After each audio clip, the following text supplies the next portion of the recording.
dar comienzo a nuestras conferencias magistrales.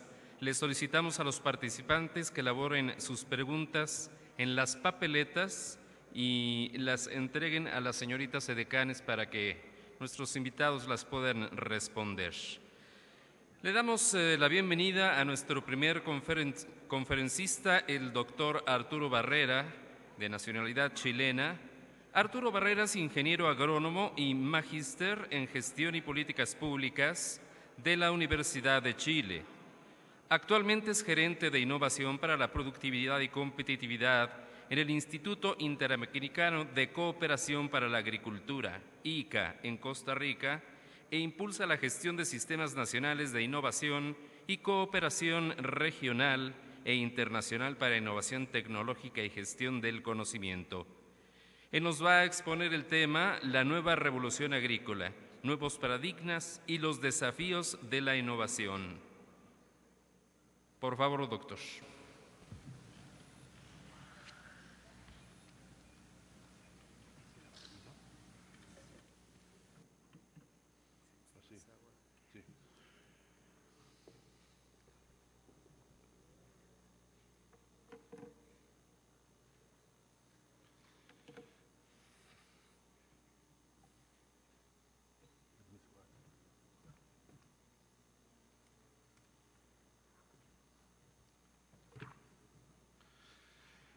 Algunas afirmaciones iniciales.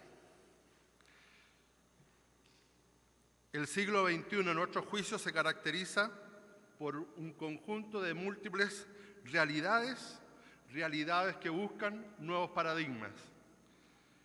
Vivimos una doble revolución, una nueva revolución agrícola y una nueva revolución alimentaria. Estamos en un proceso de consolidación de un nuevo paradigma tecnológico agrícola. Vivimos en la era de la innovación. Hay autores que señalan, o innova o muere. La nueva revolución agrícola es una revolución nano-infobiotecnológica y organizacional.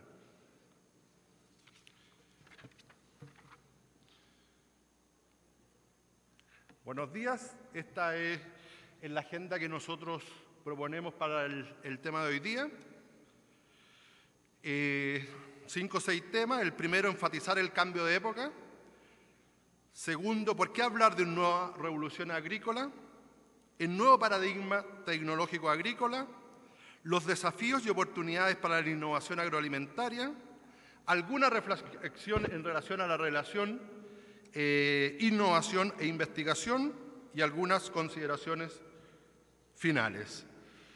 Del comienzo les digo que estas son algunas ideas, las que vamos a compartir aquí, que están siendo publicadas en la revista del ICA, Comunica, en el próximo número, en las próximas 2 semanas, y por lo tanto, si hay interés después, veremos algún mecanismo para que puedan acceder a la revista Comunica del ICA.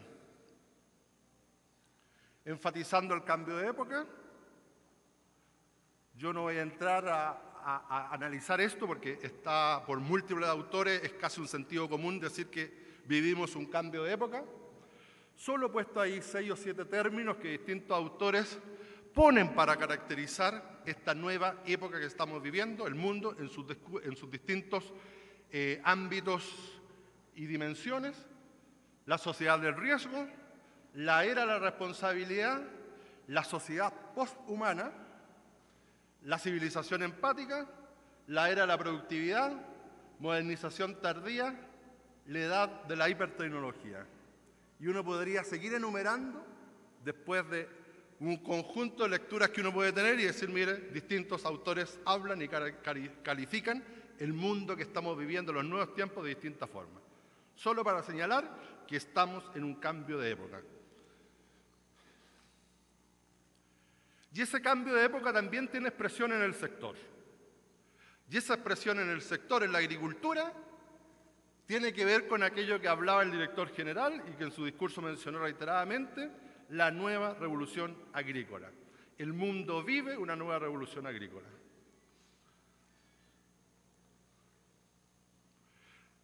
¿Y por qué vive una nueva revolución agrícola? por un conjunto de situaciones o elementos. El primero, entre otras cosas, porque el paradigma de la revolución verde está agotado. Y se agotó hace bastante tiempo y se agotó hacia finales probablemente antes de la década pasada, del 2000, de la última década de los 90. Y este paradigma de la revolución verde está cuestionado y superado por un conjunto de hechos. El primero, el deterioro ambiental. El segundo, un nuevo paradigma técnico, económico y organizacional. La CEPAL ha desarrollado bastante este tema. Un nuevo paradigma tecnológico, técnico, económico y organizacional que tiene que ver fundamentalmente con el impacto de las TIC y la Internet que transforman la vida cotidiana, la forma de hacer sociedad, la forma de hacer industria y empresas. Genera una nueva dimensión que es más horizontal y eso cambia las empresas, cambia los gobiernos, cambia los estados, etcétera, etcétera. Incluso hay autores que señalan que vivimos una sociedad de red. Hay una lógica de la diversidad versus la lógica homogeneizadora. Nos guste o no nos guste, la agricultura, la Revolución Verde apostaba a un modelo y una forma de modernización de la agricultura bastante homogéneo, y el mundo que vivimos hoy día, en todos los ámbitos del quehacer humano, pero también en lo agrícola, son lógicas bastante más plurales y diversas. Y eso obviamente que también impacta en la lógica de la nueva revolución agrícola y por lo tanto también se cuestiona desde ahí el paradigma de la Revolución Verde. La Revolución Verde es hijo de la sociedad industrial y del fordismo alimentario, y la sociedad industrial, obviamente, y también el fordismo alimentario, ya dejó de tener vigencia en el mundo y en nuestra sociedad hace bastante tiempo. Y hay evidentes, y también lo manifestaba el director general en su intervención, un debilitamiento del aumento de los rendimientos de los principales cultivos. O las tasas de crecimiento se hacen menos vigorosas o los aumentos son mucho menos importantes de lo que eran hace 2 o 3 décadas atrás. Algunos ejemplos de eso, cómo han ido evolucionando los rendimientos de los principales cultivos y cómo ese crecimiento de los rendimientos se ha ido debilitando. El lunes nosotros tuvimos varias reuniones con el CIMIT, nosotros analizamos esto, entre otras cosas. Ellos tienen un gráfico, y ahí lo discutimos bastante tiempo, en cómo a partir de 1995 la pendiente de la curva de crecimiento de los rendimientos del trigo, donde es más evidente esta pérdida de fuerza, a partir del 95 cambia la pendiente. La pendiente era mucho más pronunciada y a partir del 95 la pendiente es mucho más aplanada. Los rendimientos crecen, pero con mucho más fuerza que hace 2 o 3 décadas atrás. Se debilitó, por lo tanto, el paradigma de la Revolución Verde, fue superado, y es nuestra convicción que esta es otra agricultura. Nosotros estamos frente a otra agricultura, y es otra agricultura porque hay nuevas tecnologías, porque esa agricultura se da en el desarrollo de un nuevo paradigma tecnológico organizacional. Hay nuevas formas de hacer las cosas en todos los ámbitos, pero también en la agrícola. El tema de las redes, las buenas prácticas, la flexibilidad, la responsabilidad social empresarial, son todos conceptos que se generan a finales de los 90, pero que empiezan a expresarse con mucha fuerza en la década pasada y sobre todo en esta segunda década del siglo XXI. Hay una nueva frontera de oportunidades y riqueza y hay un reimpulso de algunos rendimientos. Se me había pasado, nuevos productos. Hay nuevos productos, son los productos. Toda revolución tecnológica tiene, entre otras cosas, nuevas industrias, nuevos paradigmas, pero también nuevos productos. Y es evidente que la nueva revolución agrícola tiene nuevos productos en los genéticamente modificados, en los ingredientes funcionales con mucha fuerza y los insumos de alto valor que vienen de la agricultura para los medicamentos, para la industria, para los cosméticos, etcétera, etcétera. Toda revolución tecnológica, entre ellos las agrícolas, también en algún momento expresan con mucha fuerza los cambios de nuevo en la pendiente de los rendimientos y la productividad de los cultivos. Si bien a nivel mundial eso en la nueva revolución agrícola no es evidente en los promedios, sí uno pudiera ver dónde empieza a ser más evidente y por dónde va a transitar probablemente el mundo en las próximas décadas. Ahí se muestran cómo ha ido evolucionando los rendimientos, las toneladas por hectárea del maíz, y los distintos tipos de cultivo. Y cómo, en el caso del maíz, en Estados Unidos, que no representa a todo el mundo, pero que probablemente representa el nuevo vector de la revolución agrícola, los rendimientos se van vigorizando y van teniendo una nueva pendiente. Y eso probablemente en esta década o en 2 décadas más va a ser muy evidente, va a ser observable y constatable con mucha facilidad, no solamente en todo el mundo en relación al maíz, sino que en relación a otros cultivos.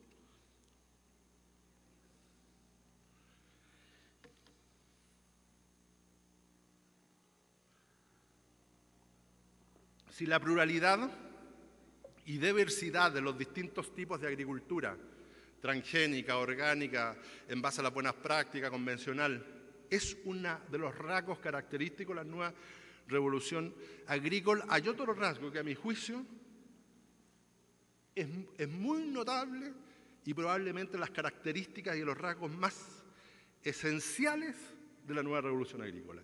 Y eso tiene que ver con la precisión. Y cuando estamos hablando de precisión, no nos estamos refiriendo solo a la agricultura de precisión, como hoy día se entiende, sino que uno puede ver que la precisión abarca todas las dimensiones de la agricultura y probablemente todas las dimensiones del quehacer humano. Si uno va a la medicina, es impresionante cómo el láser y otras tecnologías han hecho más preciso la medicina y otros campos, pero en el campo nuestro, la precisión, en mi convicción, es uno de los rasgos más notables de esta nueva revolución agrícola. En el manejo de los recursos productivos, que tiene que ver fundamentalmente con la agricultura de precisión, en el mejoramiento genético, no voy a entrar en eso porque aquí hay bastante más gente que sabe más que yo en relación a eso, pero el mejoramiento genético con los marcadores moleculares y otras tecnologías que se están desarrollando, aparte de ser más rápido, muchas veces más barato, es mucho más preciso, ¿no es cierto?, en la generación de determinados caracteres. En el consumo viene también una mayor precisión por el lado de la nutrigenómica y de los alimentos inteligentes. Esto tiene mucho que ver, la nutrigenómica obviamente con el ámbito de la biotecnología, pero los alimentos funcionales inteligentes con la nanotecnología y la aplicación de la nanotecnología en esos alimentos que después vamos a ver. En la gestión de la inocuidad y la calidad, en bases interactivos, y en la prevención y control de enfermedades en plantas y animales. La precisión, por lo tanto, empieza a ser una dinámica que cruza, dirige y ordena el conjunto de los procesos productivos desde la agricultura hasta el consumo.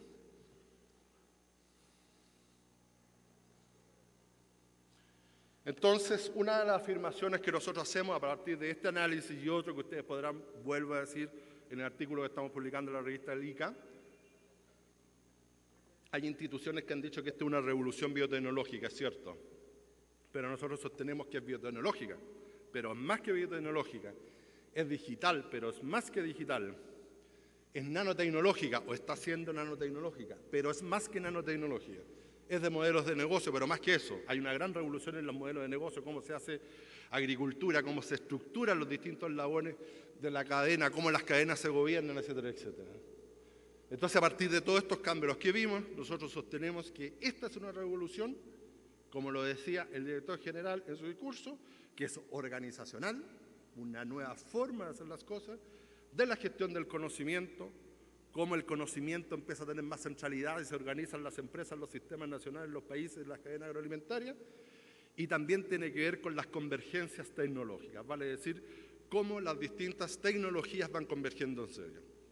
En la década pasada, Estados Unidos y Europa trabajó este tema, hay sendos documentos en relación a las convergencias de las tecnologías info, nano, bio, cogno, en Europa y en Estados Unidos, y ellos aseguran de que la nueva oleada de innovaciones va a venir fundamentalmente del desarrollo de cada una de las revoluciones tecnológicas, pero sobre todo las convergencias entre estas tecnologías.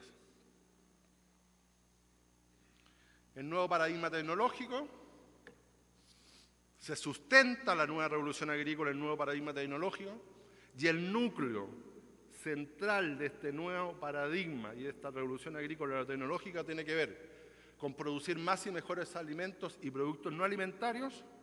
1, generando menos gases de efecto invernadero. 2, usando más eficientemente el agua. 3, ocupando la misma superficie de tierra o en algún lugar en menos. 4, respondiendo a nuevos estrés bióticos y abióticos generados en gran medida por los cambios en el clima. Y 5, y esto es un elemento muy importante, sometidos a una mayor vigilancia de la sociedad en relación a la forma como se producen las tecnologías, cómo se usan en los distintos procesos productivos. Hay autores que incluso llaman de que aquí está emergiendo una nueva ciudadanía y un nuevo ciudadano, la ciudadanía tecnológica, la gente que se preocupa porque lo que yo consumo, en este caso los alimentos, esté realizado con distintos protocolos, en función de distintos criterios aceptados desde un punto de vista socialmente. Bueno, nosotros aquí hacemos un conjunto de comparaciones para decir, mire, hay una nueva revolución agrícola, esta nueva revolución agrícola se sustenta en un nuevo paradigma y este nuevo paradigma nosotros lo comparamos en aquel que tenía o estaba vinculado, el que sustentaba la revolución verde y el que sustenta la nueva revolución. Y analizamos un conjunto de variables y vamos comparando y llegando a la conclusión que nuestras afirmaciones tienen bastante sustento. No lo vamos a revisar porque la exposición me imagino que la van a destruir. Estos son dos láminas y en honor del tiempo de los que me preceden, yo creo que eso lo vamos a alejar para que se pueda analizar posteriormente. Solo destacar que la Revolución Verde, como todo el desarrollo agroindustrial o industrial en su época, valorizaba mucho el conocimiento explícito y formal, y hoy día con las nuevas corrientes o tendencias de la gestión del conocimiento y la innovación, lo que importa no es solamente el conocimiento explícito, sino que también el implícito, el tácito, aquel que es difícil de codificar y transmitir y que a veces aportan a la competitividad de las empresas mucho más valor y fuerza que el otro conocimiento, a veces. Los desafíos y oportunidades desde la innovación, solo sostener y enfatizar que hay dos grandes fuentes de la innovación. La primera, los desarrollos tecnológicos, y la segunda, desde los mercados. Dos grandes fuerzas. Y alguien lo dijo aquí en los discursos del Presidium, el locus, obviamente, de la innovación en la empresa, desde un punto de vista como una fuente del desarrollo tecnológico, las TIC, las biotecnologías y las nano, sobre todo las nanos, vienen con mucha fuerza. Avanza en la neurociencia, que tiene que ver, lo vamos a analizar después, que no tiene que ver propiamente con lo agrícola en cuanto a agrícola, pero sí cada vez se está determinando más el tema de los alimentos. Vamos a dar algunos ejemplos después. Las convergencias tecnológicas, ya lo hablábamos, la bioinformática es una convergencia entre la tecnología de información y la biotecnología, y la otra gran convergencia que estamos viendo en el sector entre la agricultura de precisión, tecnología fundamental de información y la nanotecnología. Ahí hay una convergencia y hay una sinergia muy potente en las distintas tecnologías. El nuevo eje de transformación boca, cerebro, estómago, células, genes. Esto es muy relevante. Por mucho tiempo hablábamos de un eje de elaboración o de transformación de los alimentos, o sea, de la producción agrícola, que es la producción primaria, agroindustria, comercialización, consumo. Hoy día hay un nuevo eje que se instala para entender el tema de los alimentos y agrícola, que es el eje del cuerpo humano. El estómago, las células, los genes y el cerebro. El cerebro, vamos a ver después cómo tiene alguna implicancia en esto. Y obviamente, desde un punto de vista de las tecnologías blandas, viene una tremenda fuerza desde un punto de vista de la innovación desde los modelos empresariales. Desde un punto de vista de la nanotecnología, no entro a la TIC ni a la biotecnología porque eso ya se ha conversado mucho más entre la gente, es más de uso común, pero en nanotecnología, que es una revolución que viene, Francisco Enciso se ha ido incorporando en ese tema, ha ido haciendo algunos cursos y nos vamos a trabajar juntos en este tema. Tiene muchas aplicaciones del diagnóstico precoz y tratamiento de enfermedades humanas, plantas, vegetales y animales, manejo eficiente de fertilizantes agroquímicos, esto está vinculado fundamentalmente con la agricultura de precisión y la liberación inteligente y oportuna de estos productos en plantas, suelos, etcétera, etcétera, el uso más preciso de reguladores del crecimiento, la purificación y descontaminación del agua, En los últimos tiene que ver más con los alimentos, en nuevos aromas, sabores, texturas de alimentos. Ahí hay un gran mundo que ya hay países como Australia y otros que están transitando. El mejoramiento de la calidad nutritiva, funcional y organoléptica de los alimentos. Son todos aportes que se están desarrollando y en algún momento obviamente van a tener aplicaciones comerciales, si no todos, algunos de ellos. Neurociencia. Nosotros estuvimos hace 3 años en Nestlé, en Wageningen, y una de las cosas que más nos sorprendió es cómo ellos están poniendo recursos, las grandes empresas alimentarias, en este tipo de temas. No solamente en el tema de la cisgenia u otros, o transgenia, sino que en esto. Ellos están investigando la neurofisiología del hambre, la saciedad, de la gratificación y del placer a nivel de los circuitos neuronales y otros, los efectos en la concentración, la memoria y las capacidades cognitivas, cómo los alimentos afectan eso, la gestión de los estados de ánimo. Están empezando a escribir libros, muchos libros sobre felicidad en el mundo. Volvió a la felicidad con un tema de política, incluso política pública. Hay gobiernos que han mandado, ¿no es cierto?, a estudios, grandes premios Nobel, a decir cómo la felicidad se puede medir. Y obviamente los alimentos tienen que ver con eso. Los chocolates, los plátanos, etcétera, mejoran el ánimo en la medida que uno coma poco y no muchos. Obviamente, y el envejecimiento saludable. Nestlé y Wageningen, yo les vuelvo a decir, están investigando esto. Ahora, esto no tiene que ver solamente con lo agrícola, pero esto da cuenta de por dónde se va a mover el mundo y por dónde nosotros tenemos que ir, al menos sabiendo que está ocurriendo ese tipo de cosas para poder ir incorporándose. Los consumidores, solo para destacar 2 o 3 cosas, hay muchos autores que hablan que estamos frente a consumidores crecientemente evaluativos, profesionales o socialmente responsables, que miran, buscan, se informan, socialmente responsables, obsesionados por los riesgos y por la salud crecientemente, demandantes de nutrición a la medida y de sabor. Después del imperio de las comidas rápidas pareciera que vuelve de nuevo la restitución del sabor. La gente quiere comer no solamente cosas rápidas, sino que buenas y ricas. Ya están habiendo investigaciones en España que no solamente vinculan lo rápido con lo malo. Comida rápida siempre uno lo asocia, sino que comida rápida con lo bueno. También pueden ser buenas.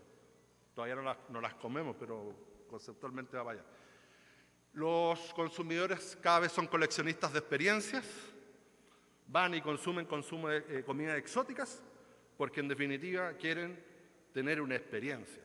Los consumidores no solamente son coleccionistas de bienes, sino que crecientemente de experiencia. El turismo vinculado al vino, a los quesos, etcétera, tiene que ver mucho con eso.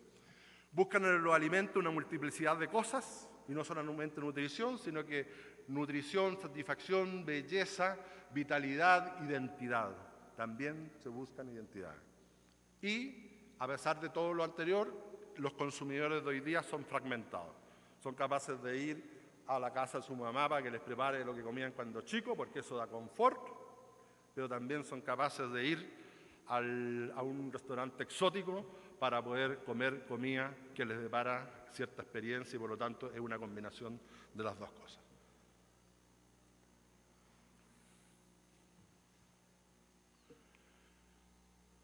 Solo un par de reflexiones sobre este tema que nos parece central, que algo lo proponía hacer Claudio Barriga.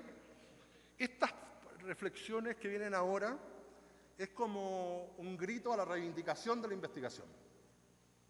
Nuestra tesis es que después de la furia neoliberal y de los sistemas, de instalación de los sistemas de innovación en América Latina, todos empezaron a hablar de innovación, pero se olvidaron de un actor y de un proceso importante que es la investigación. El CISO ha trabajado sobre eso y el director general, por supuesto, y otros. Entonces, algunas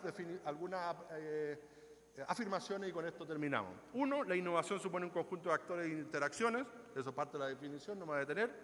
Uno de esos actores son los INEAS o INTAS, son todavía los INEAS e INTAS, deberán seguir siendo en el futuro, aunque no son una fuente única de innovación como en el pasado, los INEAS son actores centrales, hay muchas fuentes de innovación, no todas vienen de la investigación, pero siguen siendo centrales. Los INEAS deben seguir proveyendo investigación, pero pensando en las empresas, vale decir, tienen una vocación de innovación, tienen una vocación que lo que investigan que se aplique en las empresas, que es el locus de la innovación, para que pueda ser al mercado. Pero el extensionismo constituye, o la transferencia, la extensión, un elemento de articulación entre investigación e innovación, alguien lo señalaba con mucha fuerza en la inauguración de esto.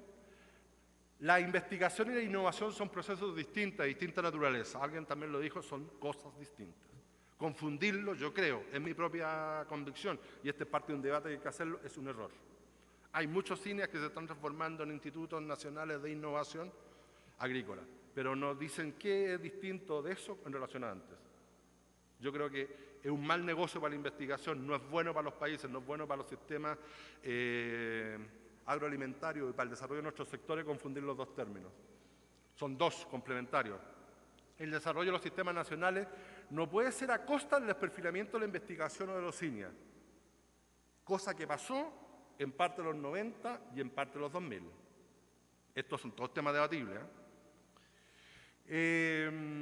Los INIAs que requieren los sistemas nacionales de innovación son de tercera generación, sobre eso podríamos insistir después, y la era de la productividad requiere sistemas nacionales de INIAs fuertes y modernos. O sea, no hay aumento de la productividad sin INIAs o algún estamento que en nuestros países genere conocimiento público aplicado. Y finalmente, dos o tres consideraciones finales. El director también decía algo sobre esto. La década pasada fue una muy buena década para América Latina, la actual probablemente será mejor. Todos los indicadores así lo demuestran, he citado algunos. En este escenario promisorio, la agricultura tiene un rol preponderante. Ello implica asumir plenamente el reto de la productividad y la innovación. Y finalmente, la demanda mundial de más y mejores alimentos es una gran oportunidad para América Latina para posicionarla. Y nuestra afirmación es que si hacemos bien las cosas, si sigue creciendo el ingreso en el mundo, siguen habiendo más sectores medios y se persevera en la seguridad alimentaria como un objetivo del milenio, América Latina se va a posicionar en el mundo como nunca antes en la historia del continente latinoamericano había sucedido. Por lo tanto, es una gran oportunidad, tenemos los recursos, las capacidades empresariales, para que ese posicionamiento histórico de América Latina ocurra haciendo lo que sabemos mejor hacer, produciendo más y mejores productos agrícolas y produciendo más y mejores alimentos para los latinoamericanos y también para el mundo. Muchas gracias.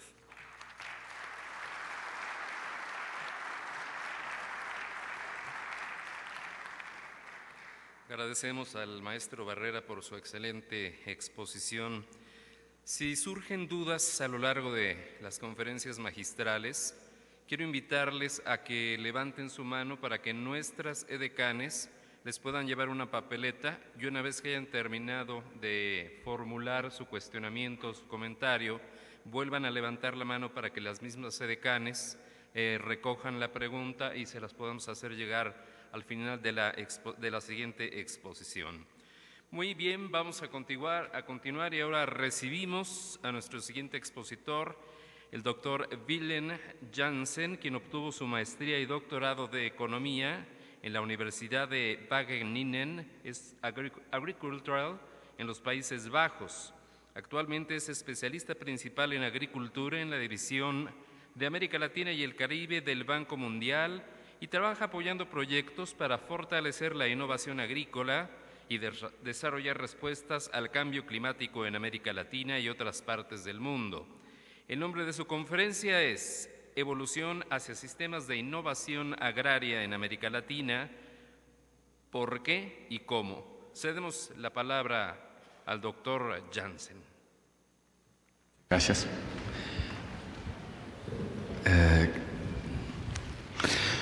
Bueno, muy buenos días, estimados señores y señoras, amigos y amigas, porque encuentro muchos como viejos y nuevos amigos aquí.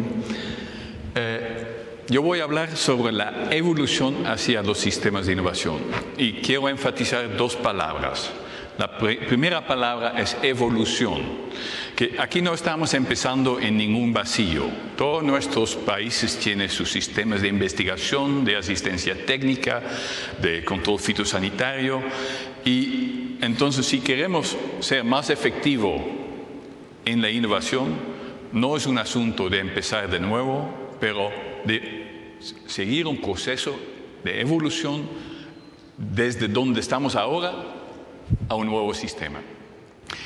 Y la otra palabra que quiero enfatizar es sistemas de innovación. Yo no quiero hablar tanto sobre innovación, porque innovación por sí mismo es un concepto muy grande que tiene muchas cosas, muchas diferencias, muy difícil de manejar. Mi pregunta con los sistemas de innovación es, ¿cómo vamos a manejar estos sistemas mejor? ¿Cómo podemos conseguir más gestión y más control sobre lo que está pasando en esos sistemas de innovación, así que eso sirve al desarrollo agrícola del país? Esos van a ser mis puntos grandes. ¿Seguimos a la próxima? Para eso vamos a hablar de un par de temas. Primero, yo quiero hablar un poquito sobre por qué estamos encontrando esa evolución hacia sistemas de innovación. ¿Qué eran las cosas que ya no funcionaron con los sistemas viejos?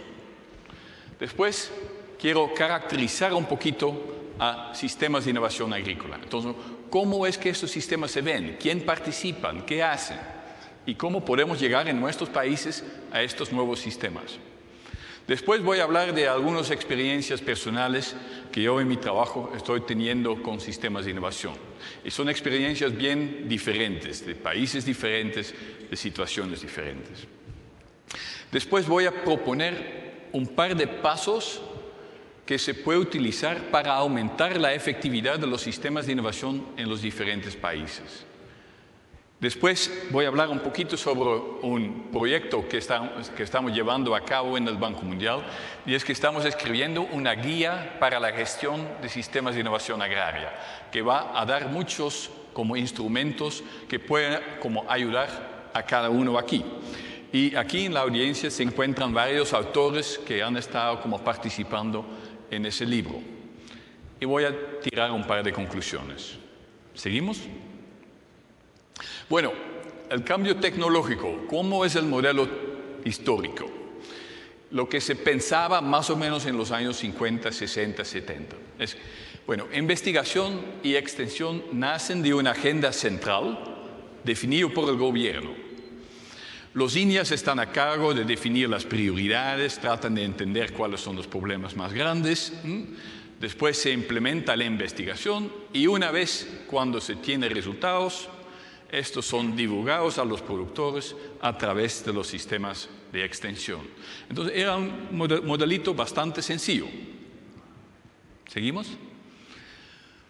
Y hay algunos ejemplos muy claros de este modelo. Y el ejemplo más claro era el modelo de entrenamiento y visita que se utilizaba en los sistemas de asistencia técnica entre los años 80 y 2000. Como el Banco Mundial y otros bancos como lo estaban promoviendo en más de 70 países a través del mundo, hasta la mitad de los 90. Era un modelo que tenía una línea de comando, y en la línea de comando estaban diciendo lo que los extensionistas tenían que hacer semana por semana, muy preciso. Era muy eficaz para difundir paquetes tecnológicos uniformes. Entonces, imagínense como un país que tiene mucho arroz de riego, en esos como sistemas, como los productores mantienen sistemas de producción bastante uniformes. Entonces todos los extensionistas van llegando con el mismo mensaje a los productores para que ellos fumigan, siembran, riegan, cosechan, tal y tal.